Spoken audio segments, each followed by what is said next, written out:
Welcome to the BJ360 October podcast. My name's Sarah Gill, an orthopaedic trauma consultant at the Queen Elizabeth Hospital in Glasgow.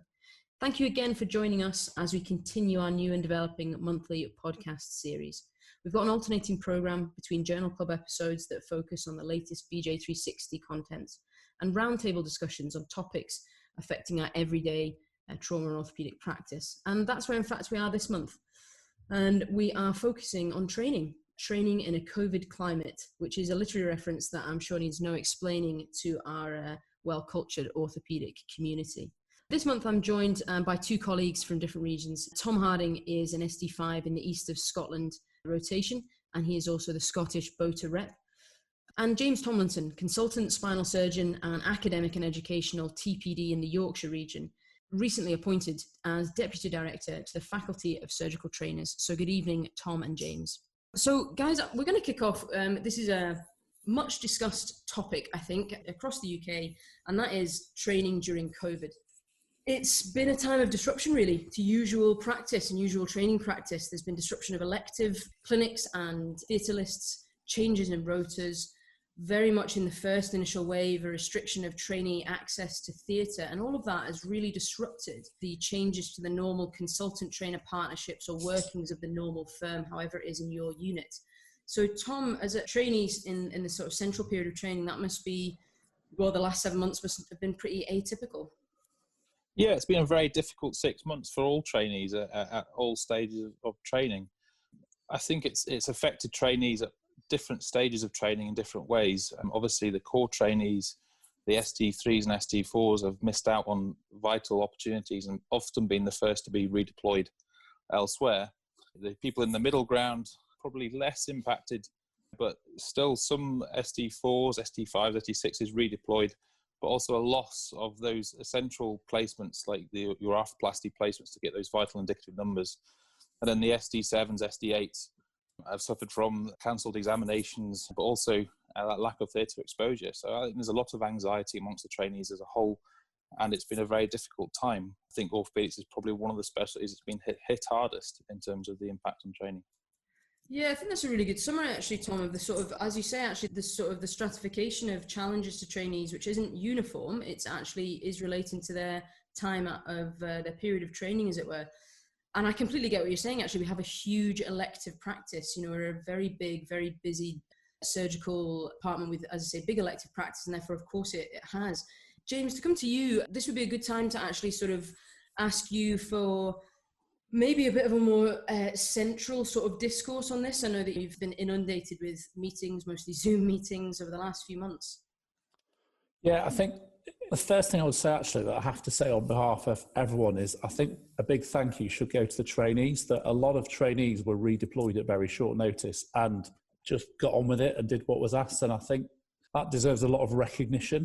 It's very interesting. I was at a School of Surgery board meeting yesterday, and the theme that came out across all of surgical training in Yorkshire is there's a lot of, I don't know if this is the right word, anxiety amongst trainees about the lack of clarity at the moment, both of when are we going to get back to normal, and when we do get back to normal, how do we get people back to where they should be? I think one of the really big challenges when you speak to people around the UK and even around your own region is there's variation from trust to trust. There's variation from specialty to specialty. There's variation from region to region. In our region, we had some trusts who've done pretty much no elective work for 6 months. And we also have trusts who probably for 2 or 3 months now have been almost back to 100% elective capacity. And I think we've more or less got everything in between as well. And so there's a real challenge that there is no real answer, because it's almost bespoke solutions for I think on a trainee by trainee basis. I think that's a real point. So there were a few things that came out, common themes that came out from things that both of you said there. One was anxiety, another was redeployment, and then a third thing you said there was about inequity, James. And I think that's one of the really strong themes that I wanted to discuss this evening. So if we take anxiety first, actually, I think that is, you know, to be expected in a time of great uncertainty.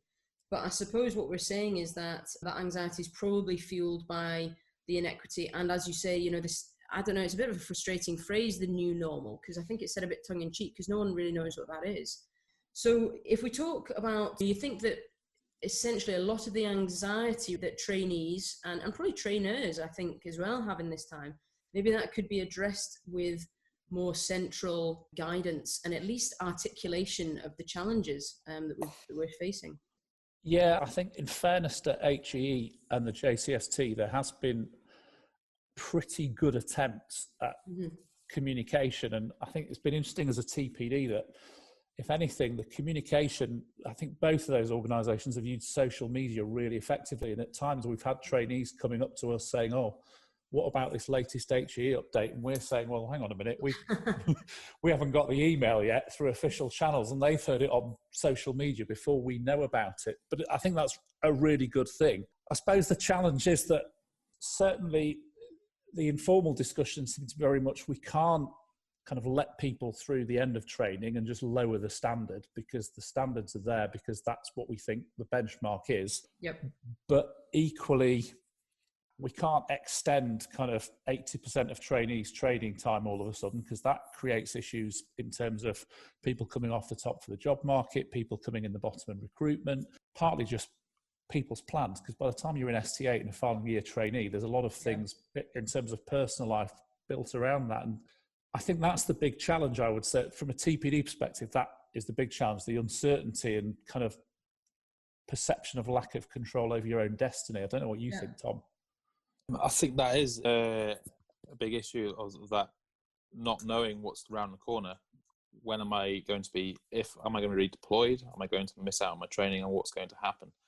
And I think that's across the board. People just don't know. And I don't think anybody really knows what is around the corner. But I think we just need to work out how we're going to catch up at the end of this, and how we're going to make the most of the training opportunities that are there.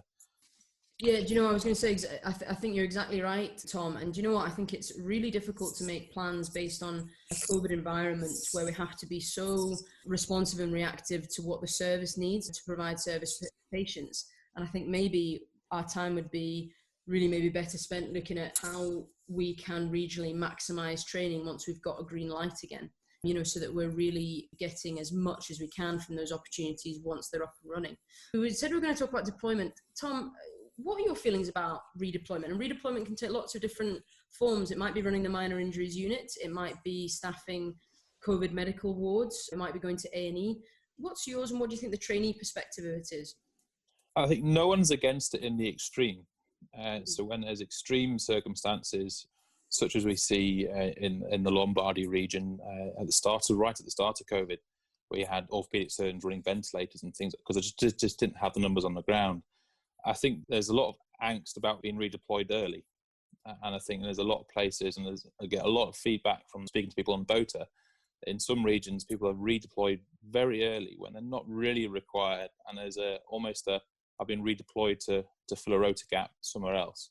I think there's a bit of anger and frustration in those scenarios. But I think we shouldn't be really redeploying orthopaedic trainees to places where they don't have the capabilities to provide a service. So redeploying to a ICU to run a ventilator is not appropriate, but you might be appropriate to go there to assist turning patients and things like that. But again, in the extreme circumstances.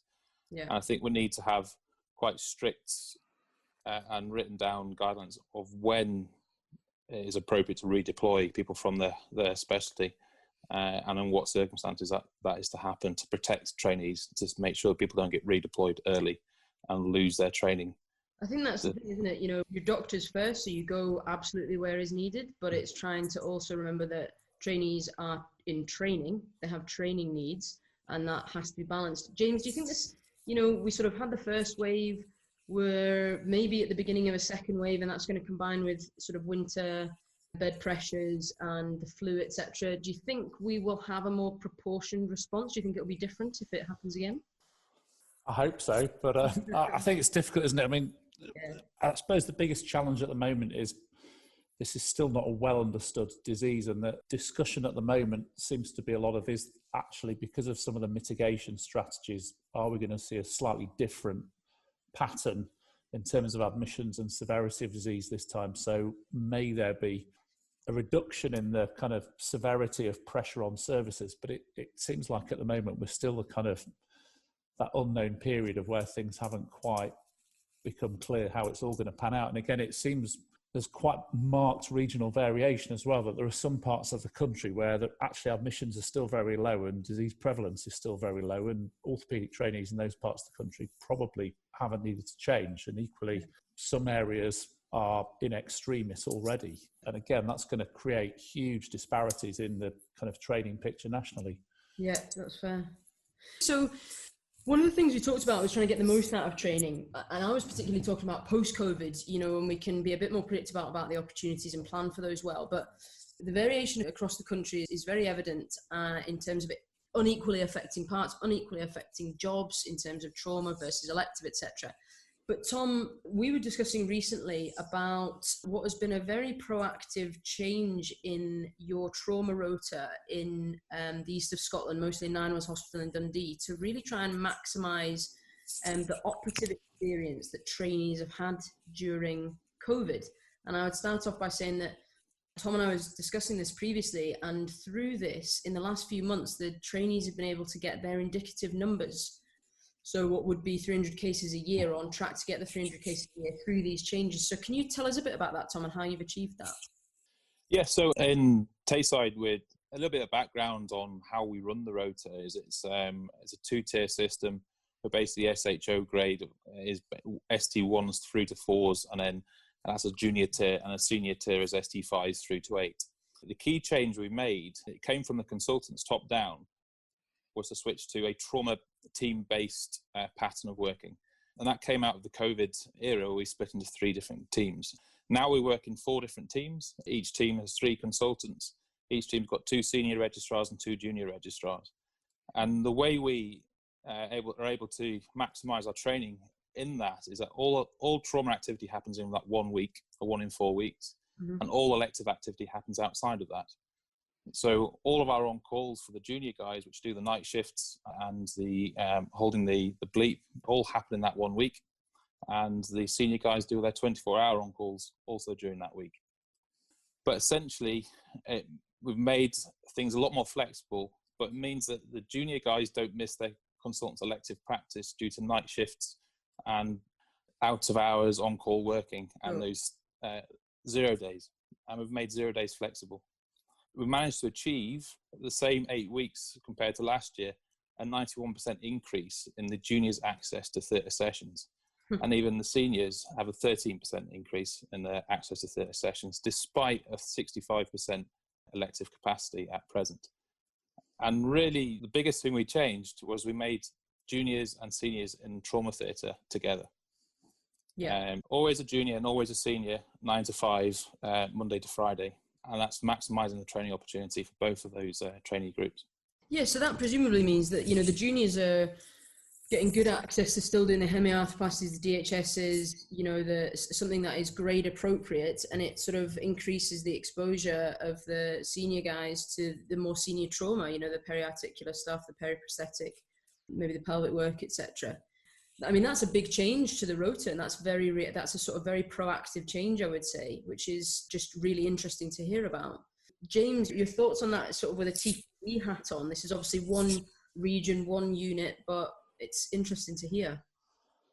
Yeah, I think this is the key, isn't it? Is trying to be flexible. And I think one of the great difficulties is a lot of this stuff doesn't get shared, and it's frustrating that this is the kind of work that you don't always hear about at the national meetings and things, that actually often you kind of sit in a department and think, actually, we need to try and rework things here and improve the opportunities. And eventually you hear on the grapevine that somebody somewhere has already done it, and they're more than happy to share what they've done and they're learning. It's just, you didn't know they did it. And I guess the key really is having local solutions that, again, each department's just so different, whether you're in an MTC, whether you're in a DGH, and trying to flex and adapt for both what trainees you've got, the seniority, what lower level core trainees, or whether you've got AMPs on that tier of the rota. But I think there is a pressure going forwards that as we start to return to normal, I think we need to be pretty creative with looking at how we maximise opportunities while, yes, there's a service to deliver and we have to ensure safe patient care, but we also, I would say, have a duty to the trainees who've stepped up when required to help during COVID. Well, we have a duty to them now to step up and kind of accelerate their training and pay back that debt that they've given to the service. Yeah, I think that's a good way of looking at it. A good way of it's well articulated. I think I really like what you've done, Tom, because I think it's really ambitious. It's like there's an issue, there's a problem, and rather than being a slave to that, it's saying, well, actually, we can do better. And I really like that idea. It's something I've thought about, moving away from operative stuff towards the outpatient department. My practice is purely trauma. So, my outpatient stuff is really fracture clinics.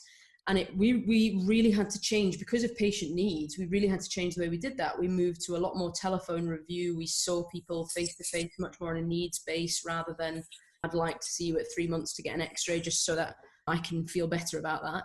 And what it did was it meant that we could really run a more consultant delivered service. And it's making me think, once we're back to having trainees back in the clinics more of the time, can we train better in the outpatient department? Can we move the focus away from service provision for trainees, which I think is the case in some units, more towards closely supervised teaching and really getting more educational benefit from that? Tom, your thoughts about that as a trainee? When you're going through your training, there's always things you think you could do differently. Any thoughts about the outpatient clinic? Well, you mentioned there that we've switched to sort of telephone clinics and things, and you said when we go back to normal training, we should think about how we get the trainees back into clinic. I think the telephone clinics still present an opportunity for trainees to learn this new way of consulting patients, a new way of delivering a service. I think if you're doing something virtually, there's no reason why someone else can't log into that virtual consultation. And even the trainee leading that virtual consultation, having their supervisor watching them do it, to critique them and go through things. I think that's useful, and I think that's another opportunity that can be made useful, and that's something locally that we'll be able to do. Yeah, so you're saying don't shield the trainees from that, invite them in to this way of consulting, into this new practice. Moving away from the outpatient clinic, one of the things I wanted to discuss with you guys, because I think this has changed a lot over the last few months, is postgraduate teaching and sort of academic activities. James, you and I were discussing recently, and in fact, you just come off, or I think that day you just had several Zoom teaching sessions with trainees. Tom, I know you guys in the east of Scotland have gone to an online PGT over the last few months, and we've done the same in the West. So what's the feedback from that? What's your experience of that? Do you think it's got benefits going forward? I was going to say there's certain benefits to it. We've seen a massive increase in the consultant uptake and consultant input to postgraduate training locally. And even nationally, you look at the wealth of resource there is out there from consultants across the place. I think it can't fully replace postgraduate training in the traditional sense. You can't teach practical skills or examination skills through it, but I certainly think it has a role moving forward. The only other thing I would say is they had a really good uptake in the sort of height of lockdown, but I think when people get their lives back, whether doing teaching in the evenings, we need to have a way of accrediting that as work and work time, rather than just expect people to use their spare time, which is also already scarce. Yeah, I've got a feeling about that, but James, I'll come to you first off the back of what Tom was saying. I do think virtual teaching has a role. I think the key aspect is it's a tool, and like everything, it's the right tool for the right job. I think thinking about our region, we sometimes have trainees driving 2 hours to teaching on a Friday afternoon. And so that's madness, both in terms of actually by the time you get there, you're not in a useful state of mind to engage in the teaching. And also it's just not good from a safety point of view that you're driving in a rush, worrying about trying to get there. So I think accessibility is really good. It's also been mentioned, another great bonus is, in theory, you can get speakers from all over the world if you want, or you can pull resources and say, actually, someone from the US is going to give a talk. Why don't we invite another region to join us? Then we've got a bigger audience, and it makes them feel it's worthwhile. I think the big challenge we've found is that regional teaching for a lot of trainees, it's more than just teaching. It's kind of where you come together as a community and you kind of see your friends, chat about things, catch up with people, maybe catch up with trainers about different things. The TPDs can drop in and people can kind of have a quiet word in the corridor over a coffee. Yeah. And the stuff that happens around the fringe is much harder on an online platform, and if anything, maybe doesn't happen. Yeah. And I think the comment about evenings is absolutely, I know a couple of people who've run webinar series and they've commented that attendance in the last couple of months has really, really dropped. And maybe there's a role for a bit more of a coordinated national picture of kind of revision series webinars, and, you know, trying to tailor it again, going back to Tom's point of specific trainees of actually the pre-exam guys want something quite exam focused, whereas like a national ST3, here's how to be an orthopaedic reg webinar series will probably be equally popular, but for a very different group. Yeah, we've all touched on that, and it's something that's really occurred to me, especially to begin with. There was this real thirst for, you know, we've got reduced access to clinical learning opportunities, really want to maximise in terms of the academic stuff, in terms of the postgraduate teaching programmes and things. But I had great concerns about that, because I think avoiding driving, as you say, 2 hours on a Friday, or pre-nights, post-nights, etc., those things, I think it was a really good thing, in the same that, you know, loads of people then started working from home, and it was like, well, why did I need to go into the office? I think a lot of PGT can happen on online platforms, but what I was a bit concerned about was this bleed through effect of suddenly people are never off. It's like, on Tuesday night we've got a seminar from so and so, on Thursday night we've got a talk from so and so, and I think that there was this sort of loss of work and not work time, and I think going forward that is not a good thing, and I think some regulation of that is important.